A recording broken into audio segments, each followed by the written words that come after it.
जी नाज़रीन, breaking news आहे जेका अवां ताईं शेयर कयूं पिया। हुरन जे रूहानी पेशवा पीर सैयद सबकतुल्ला शाह राशिदी पीर पगारे छोर लग ॻोठ शहीद अमीन फ़कीर मंगरियो में चीफ खलीफ़े फ़कीर क़ादिर बख्श मंगरियो जी दावत में लखन जी तादाद में पहुतल मर्द औरतूं तोड़े ॿारनि खे पंहिंजो नूरानी दीदार ऐं रूहानी ख़िताब कयो।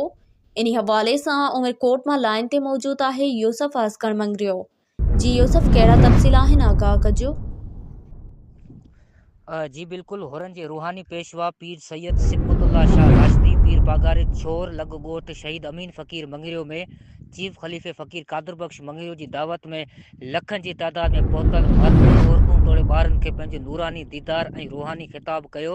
पीर पागारे गुज़िरियल ॿिनि दावतनि खां पंहिंजी जमायत खे इहो ख़ासि करे चवंदो पियो अचे त चोपायो माल धारियो, जंहिंमें तमामु घणी बरकत आहे। अवेर सवेर मुश्किल में तव्हांखे पंहिंजो चोपायो माल कमु ॾींदो। पंहिंजे घरनि अॻियां वण पोखियो, पंहिंजी औलाद खे तइलीम ॾियो, ख़ासि तौर ते पंहिंजी नियाणियुनि खे तइलीम ॾियो। अगरि नियाणी वटि तइलीम हूंदी त हू पंहिंजे घर खे बहितर नमूने हलाए सघंदी।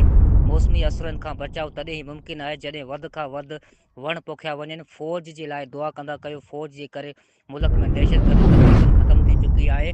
आख़िर में हुर जमायत ऐं पूरे आलम इस्लाम लाइ दुआ घुरी वई, जंहिं बाद अॻिते जो रूहानी सफ़र लाइ जी।